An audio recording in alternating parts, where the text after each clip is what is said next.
Gera naujiena Klaipėdos svečiams. Nuo šiol atvykus į uostamiestį jau nebereikės ieškoti vietos, kur praleisti naktį. Maloniai jums duris atveria Fridricho pasažas.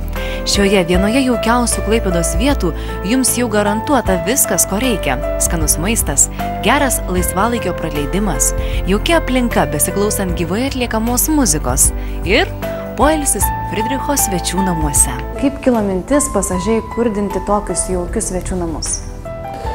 Sakykime, čia yra šiek tiek istorijos. Dar prieš keletą šimtmečių Fridricho pasažas, jisai tada kitaip vadinosi, bet šita gatvelė buvo su daugybė knaipių, užeigų, karčiamų. Ir šitoj vietoj, kur dabar mes sėdim, svečių namuose, čia buvo irgi svečių namai, kur pirkliai ir svečiai tikrai apsistodavo praleisti po gerų dėrybų savo, reiškės, praleisti naktį arba ilgiau pasilikti. Čia nuo seno buvo žmonių susibūrimo vieta. Žmonių susibūrimo vieta ir, sakykime, ir poilsio vieta. Taigi galima sakyti drąsiai, kad yra atkurta istorinė tiesa. Žinoma, tokio interjero, koks dabar yra sukurtas, anksčiau nebūtume nei su žiburiu radę. Pasažo svečių namai gali pasigirti ypatingai erdviais kambariais, gerų vaizdų pro langą į senamiestį.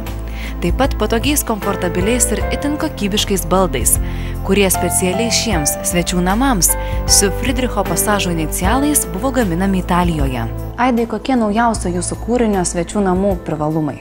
Aš manyčiau, kad privalumų yra daug, bet turbūt vienas iš pagrindinių privalumų tai, kad svečių namai, Fridricho svečių namai, jie randasi, sakykime, toj pačioje erdvėje, kur ir visas Fridricho pasažas.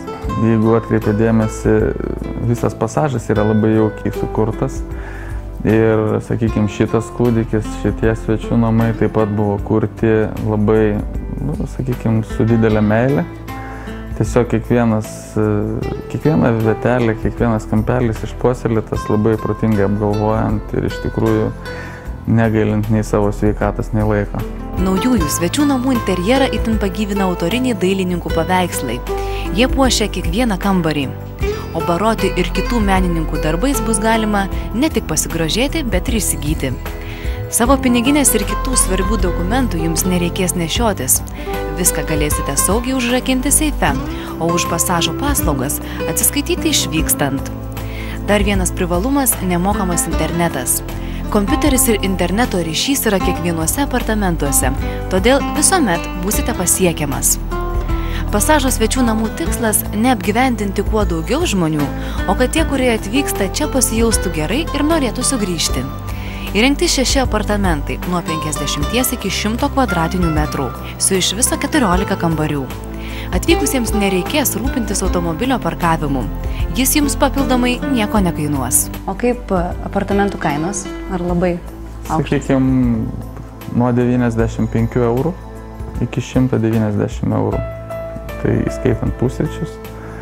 Ir aišku, pilnas servisas ir visas tas pridėtinės tokias paslaugos, kurios yra šitos svečių namuose. Kiekvieną rytą svečiams bus paruošiamas kavos ir arbatos namų antrasis aukštas, kuriame jie galės paragauti ką tik iškeptų bandelių, specialių ragelių, vaisių, daržovių ar kavos. Nė vienas neliks alkanas. Svečių namų klientams bus įteikiamos nuolaidų kortelės ir visame pasaže jie galės pigiau valgyti pietus ar vakarienę. Čia visos sąlygos kiekvieno poreikiams. Maistą galime užsisakyti į apartamentus arba pačiam pasigaminti. Žinoma, kaip jūs matot, šitam fone yra sukurtos tokios mini virtuvėlės, kur galima ir išsikepti, ir pasidaryti pačiam maistą, jeigu nėra nuotaikos ar panašiai, pasidaryti kavos puodelį. Ir tiesiog atsisėdus prie šito staliuko, žiūrint į pasažo vaizdus, savo ramiai pavalgyti, pavakarieniauti. Ta prasme, yra padarytas visos sąlygos gerai jausti žmogų. Kaip pasakoja pasažo savininkas, verslo žmogui yra sukurta viskas, ką galima įsivaizduoti ir kas yra reikalinga. Ir ne tik jam. Pasažo svečių namų duris atviros visiems, kurie nori praleisti neeilinį savaitgalį. Juk šis kavinių ir kitų paslaugų kompleksas – tai nuolat gražėjantis Klaipėdos pasididžiavimas.